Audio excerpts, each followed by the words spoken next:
Hooray for Hollywood! Hello there, Stan the Movie Man with your WINZ.com movie review. This week you sent me to see X-Men Days of Future Past, featuring performances by James McAvoy, Michael Fassbender, Jennifer Lawrence, Patrick Stewart, Ian McKellen, Hugh Jackman, and so many, many more.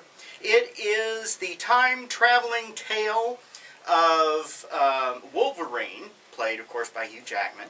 He gets sent his personality, his memories, his essence gets sent back in time to 1973 in an effort to prevent Mystique, played by Jennifer Lawrence, from killing a guy named Bolivar Trask, played by Peter Dinklage. He's the man who develops the Sentinels, which search for mutants.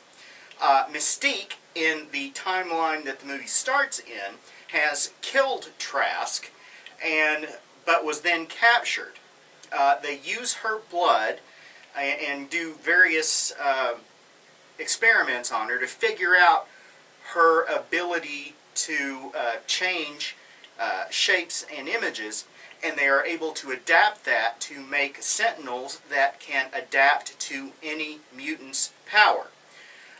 Most people would have been alright with the mutants being hunted by the Sentinels.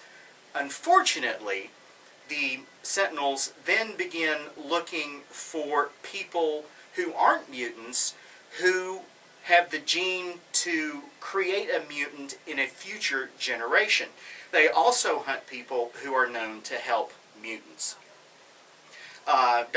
Professor X and Magneto, in the beginning of the film, played by Patrick Stewart and Ian McKellen, arrange to send Wolverine back in time in an effort to prevent Mystique from killing Trask and creating what has turned into essentially Armageddon, because the planet is devastated by war. This is a great movie.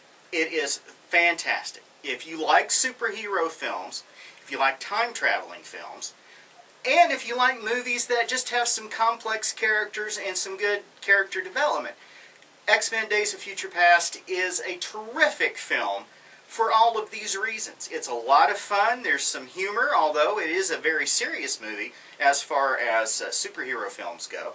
There's some very dark elements about it, and some fantastic action scenes. And it's always fun to have the original versions of the X-Men coming into contact with the younger versions of the X-Men. We get a look at, we get a lot of cameos from people who were in the first three films, and we also have a lot of explanation, some explanation, let me put it that way, and we get introduced to a few new mutants, one of whom is Quicksilver, who is played by Evan Peters, and a lot of people did not like the way he looked when the first photos came out. It's fine. Don't worry about it. Go see the movie. You'll enjoy it a lot. And, oh, by the way, the post-credits scene is at the very end of the credits. It's not in the middle. It's at the very end, and it's the only post-credit scene.